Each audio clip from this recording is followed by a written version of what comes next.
What is going on, YouTube? Hope you guys are all doing well. Today we're filming something that's a little bit different than what I normally film. I got this GoPro on my head right now, and we're going to take a drive in my 2012 Lancer Evolution. This car is pretty much bone stock. It just has coilovers, bigger wheels and tires, a Tomei exhaust, and that's it. Literally nothing else. Nothing cosmetic nothing that would affect the power. No intake. Still has a stock test pipe. So it's a little quieter. Hopefully the audio is decent. And yeah, that's pretty much it. As I promised, I'd make that comparison video with the Evo 9 and the Evo 10, as I had an Evo 9 for almost 3 years. I've had this car for about 4 months, so let's go take a drive.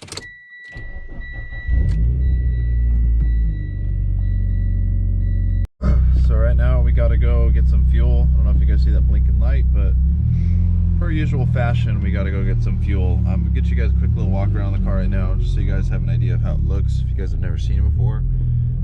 I don't know how well you guys can see, but stock intercooler. Got T37s on the car, Fortunato coilovers. Roof is wrapped black. This video too, we're gonna talk a little bit about just everything. Just kind of discussion. I might try to incorporate these like POV style videos in my videos more often, maybe like once a week or something. We'll just take a drive and just talk about stuff. Feels like a freaking bobblehead. I'm wearing this thing right now. I feel ridiculous with this thing on my head right now. Try to go windows up just to keep the audio decent. This thing too, on the stock tune, so a lot of Evos, well, all Evos in general that I'm aware of in the US market, at least in the United States, they run super rich from the factory. I heard it's for like safety, because obviously it's better to run a little rich than run lean. Lean's how you blow stuff up. Rich, yeah, you could, you know, ruin the cylinder walls and things like that, but if it's a tad bit rich versus lean, obviously it's safer. And it gets terrible fuel economy. Like once you tune these cars, they get such better gas mileage, honestly, especially if you go to a good tuner. Like when I had my Evo 9 tuned, I was getting really good fuel economy, especially on E85, because all I ever ran was E85. I had a 91 base map basically for that car, just because it had cams, bigger turbo, obviously bigger injectors, fuel pump, things like that. And on E85, I think I was getting like 24, 25 miles per gallon, which is insane when I wasn't boosting it. Like, you know, if you guys don't know, E85 is equivalent to anywhere from like 100 to 114 octane, depending on the blend. So if you're running like E78 or E80, it's pretty close to 114 octane, which is, you know, insane to get that kind of fuel economy. So I can't wait to put on the turbo kit I ordered for it.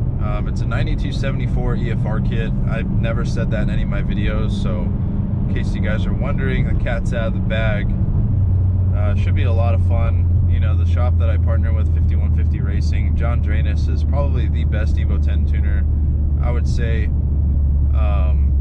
Probably in general. There's so many 700 wheel horsepower Evo 10s that he's put out there, and a lot of them are obviously stock blocks, stock internals, no sleeves, stock computer, high mileage, you know, 80, 90,000 miles, and dude, my hydro flask is just rolling around nice.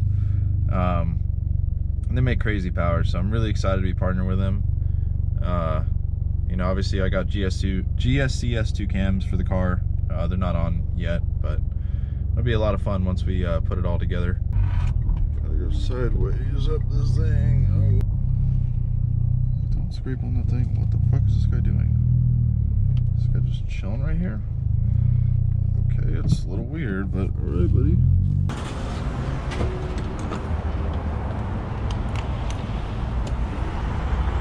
Quick pro tip too. I don't know if you guys can hear me, but if you guys live in California, definitely pump Shell 91. Chevron sucks, everything else sucks. Shell 91 is the best. I know you guys are probably saying, well, what makes you say that? It's actually been proven by several shops near me using a dyno where they made 15 wheel horsepower more, just changing fuels from Chevron 91 to Shell 91. For some odd reason, like a lot of companies over here, probably for emissions, add a bunch of crap to their fuel, and Shell doesn't add as much compared to other gas companies. Especially Techron, it burns super hot and it makes your engine ping and knock like crazy, so don't use Chevron. But we gotta drive away from my area, because my area where I live, there's like tons of cops, and you know, I got the Kool-Aid Man wheels on, so I'm gonna try to get us a little bit away from this area before we get into this conversation, just because yeah, there's a lot of people I know literally quit the car scene because of how many tickets they got driving around. And it's actually kind of the reason why I don't drive this car too much during the day, is like my daily. Obviously I got the Rari as my daily, so it kind of makes more sense to just drive that thing around and try to get you guys a little pull. I don't know what else is gonna work out, how much traffic there is.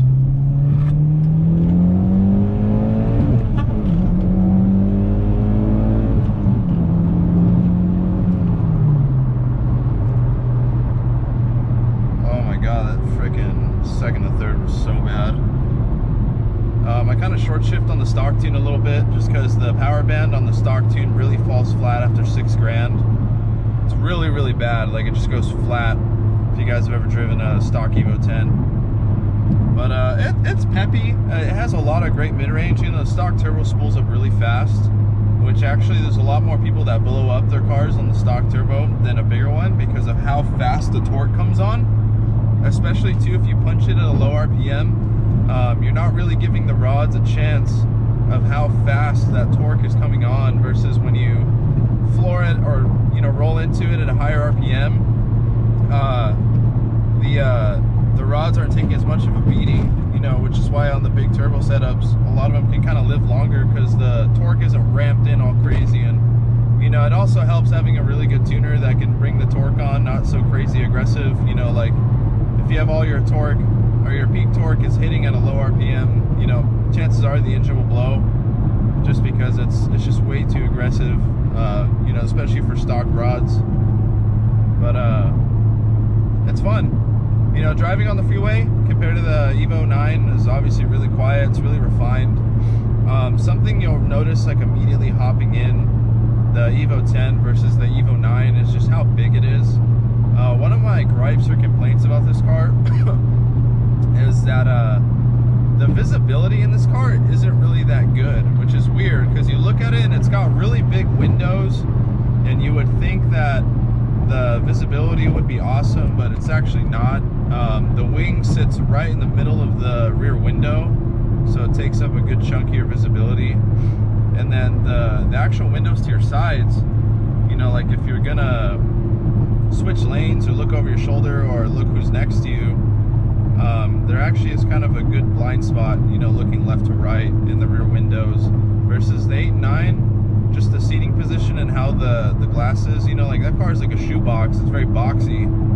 It's really easy to see out of your windows, so it's actually kind of nice driving it as a, you know, as a street car, because you got such great visibility even with the wing on, because the wing on sits a little higher versus the Evo 10 it sits a little lower. And also too, like this car, the steering is really interesting in this car, because it's very fast and direct, but the 8 and 9, just because of the weight, it just rotates so much faster. It feels like this car I know on a handling track is faster because of AYC as active yaw control, versus the 8s and 9s in America didn't have active yaw control. So you know, obviously the car's putting down the power to the tires that have the most grip with AYC in the Evo 10, so you're able to just push the car through a turn. If you stay on the throttle and you don't let off, it'll just push it through. Versus on the 8 and 9, you know, they get a lot of crazy oversteer, especially when they have suspension parts on them. The 8 and 9 is definitely a lot more fun to drive spiritedly, you know, like in the canyons and things like that, than this car, I would say.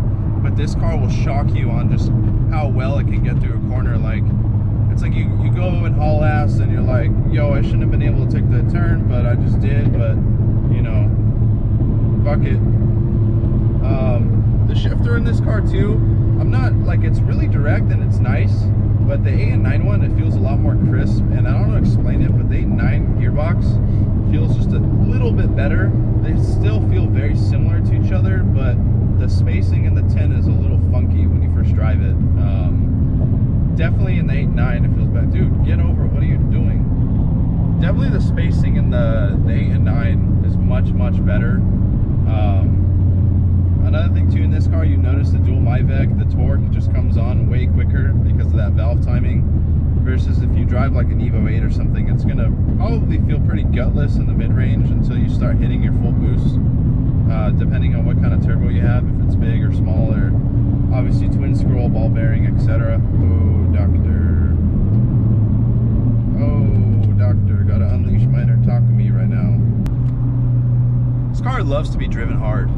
You know, I definitely see why everyone races around in all the Evo 10s, because this car, or all Evos in general, they're very rev happy. You know what, like, as much as it'll probably offend people to say this, I had a Civic Si before, back in the day, before I had my YouTube channel, and the way the Evo revs is very similar to a Honda.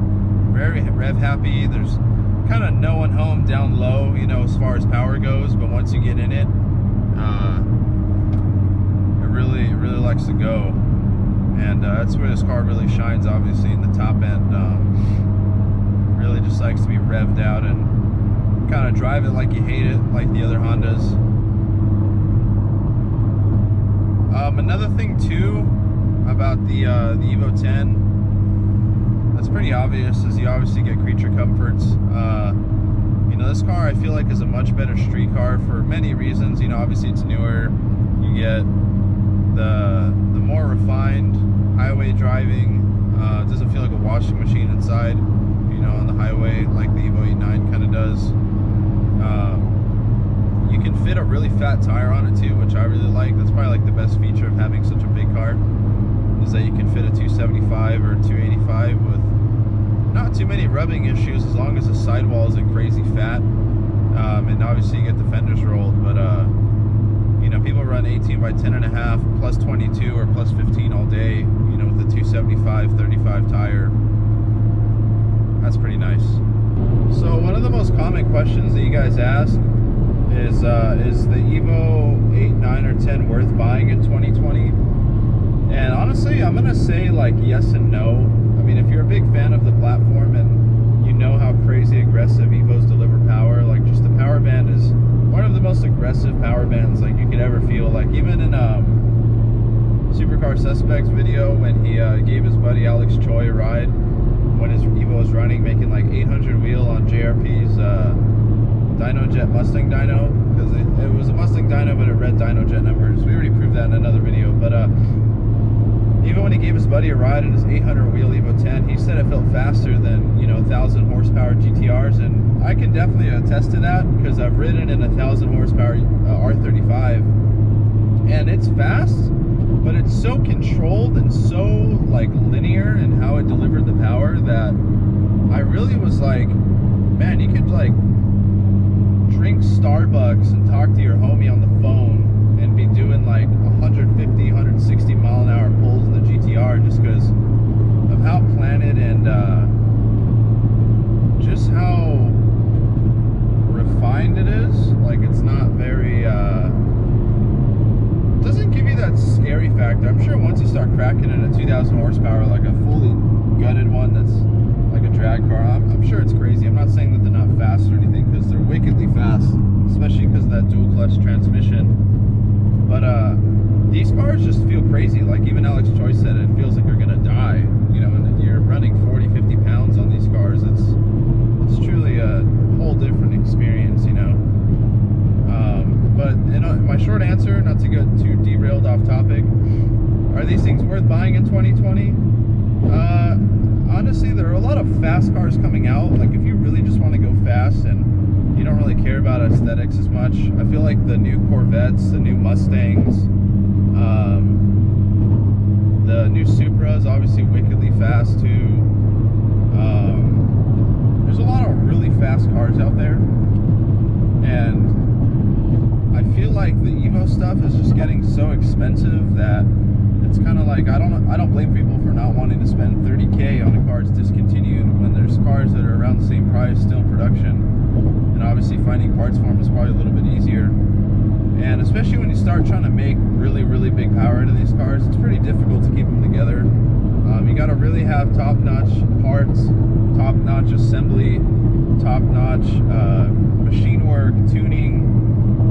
Everything has to be like on it, and you know that margin for error is really, really slim with these cars. Like, you know, if you have a bad tuner or a machine shop that left something dirty or whatever, the car is definitely not going to last. Like, it's just a proven fact.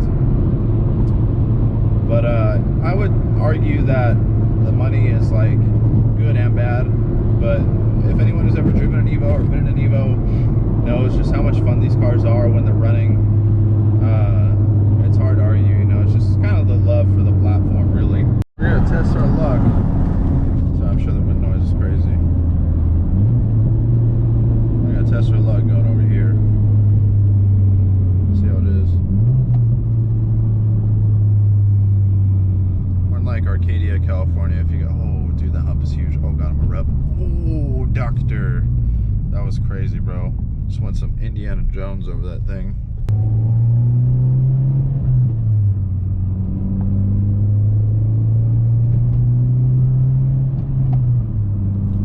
No, don't do it, CRV. I gotta get over, homie. Don't be disrespectful.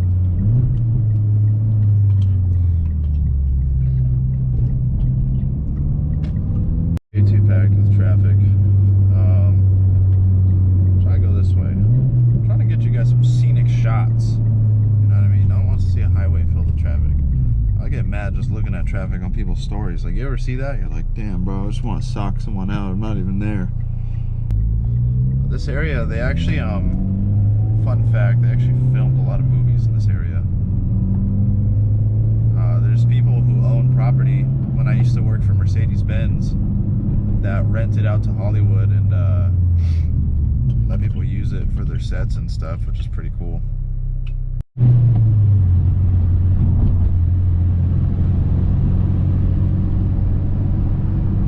On our right here, we're about to pass one of the most famous E85 pumps.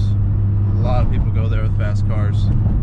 Propel E85 is the cleanest pump E85 you'll find in the streets of California. I never had any, pothole! I never had any bad luck with Pearson or any of the other companies like G&M or Chevron. A lot of people will say that like their 85 is crap. I never had any problems with it. My car never ran like crap or anything, but everyone says that Propel is the cleanest, that you're gonna find the most consistent E85, you know, like minimum like E70 every time. But I pumped it a couple times in the STI when I still had my flex fuel kit on, and I pumped like E81 like every time, which is like really clean. Coming up ahead, I think we should have a little bit of real estate. Do a little disappointing pull in the stock Evo. Like I said, this car is anything but fast. It's probably making like 260-ish to the tire on a dyno jet. Being that's a stock car. See right now, give him some space.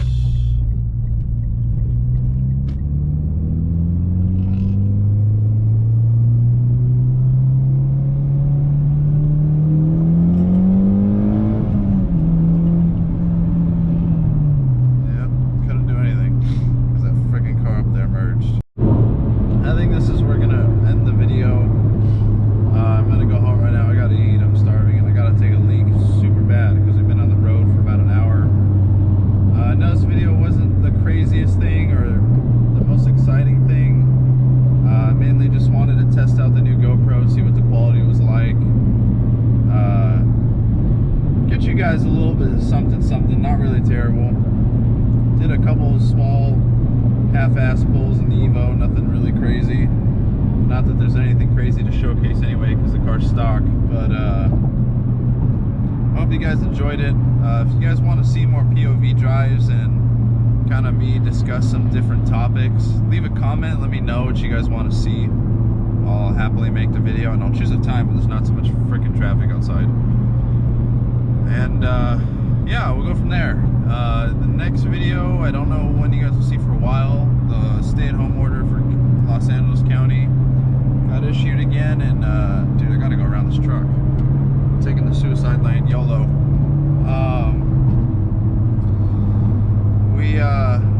I don't know how much content you guys really see. All my friends' cars are broken, and the turbo's not in for this thing, and I still need to get more stuff for it, so there's not really much I can do to this car in the meantime. But we'll see. If you guys made it to this point in the video, it means a lot. I'm gonna try revamping my web store really soon.